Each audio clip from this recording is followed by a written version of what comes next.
Salut Barbara, j'espère que ça va. Aujourd'hui, je te présente une adaptation du Petit Chaperon Rouge. Une de plus. Le meilleur méchant loup du monde.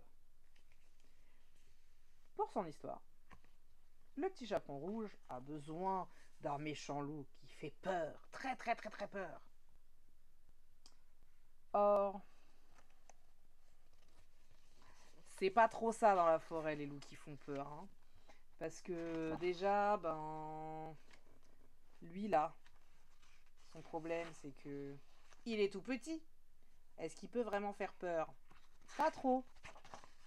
Lui, il est trop maigre. Et puis trop rose. Lui, il a le bon gabarit, hein, on peut pas dire le contraire, mais est-ce qu'il fait peur en étant rose? Ça va pas du tout, du tout. Et donc, elle fait un casting. Elle essaie de trouver le loup parfait. Et elle galère, parce qu'il y en a aucun qui va. Ils sont trop mignons, ils sont trop gentils, ils sont trop ceci, ils sont trop cela. Ça ne va jamais. On lui parle d'un grand méchant loup vraiment terrifiant, vraiment très très très très terrifiant, très loin. Alors, elle part. Elle rencontre un de ses Gretel, qui lui donne le chemin. Hop, elle continue. Et puis, même la sirène lui propose son chemin. Et elle arrive à une forêt, la forêt bizarre dont lui avait parlé, qui est donc une ville. Et elle rencontre le méchant ultime de son histoire, supposé du moins, le grand méchant loup. Alors là, on peut pas dire qu'il fait pas peur et qu'il est pas grand. Le seul tout petit problème, c'est qu'il est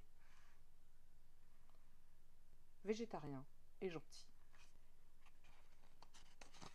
Ça va pas plaire au petit chaperon rouge, mais elle va se rendre compte d'une chose, c'est que peut-être que il est temps de réécrire son histoire pour que cet ami puisse être son compagnon, même si ça fera pas peur. Voilà, alors c'est une adaptation que je trouve très mignonne parce que c'est très rigolo.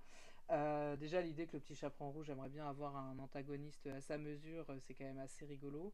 Et puis le fait qu'elle trouve pas me semble une bonne chose et qu'elle va devoir changer ses plans.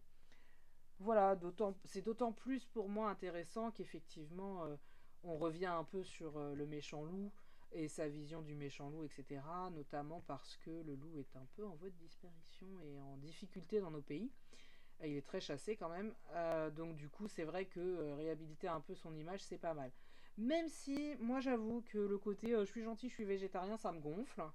Ça me gonfle pour plusieurs raisons. On est quand même sur un animal carnivore. En d'autres termes, hein, les propriétaires de chiens qui donnent des choses non carnées à leurs chiens les mettent en danger. Voilà, et je suis pas trop fan de cette idée que le gentil ce serait forcément l'herbivore ou le végétarien comparé au méchant qui serait carnivore, pour plein de raisons assez évidentes. Même si évidemment je suis consciente qu'il faut réduire nos apports carnés, etc. Mais c'est pas le sujet pour moi. Là c'est vraiment l'assimilation méchant carnivore, gentil herbivore qui me pose un peu problème, un peu problème. Voilà. Sinon, franchement, c'est un livre que j'adore. Je le trouve très joli, je le trouve très drôle. Je trouve que l'univers est coloré et sympa avec les différents endroits. Et j'adore le violet, donc ça marche très bien pour moi. C'était l'argument totalement subjectif de cette fin de vidéo. Bonne fin de journée.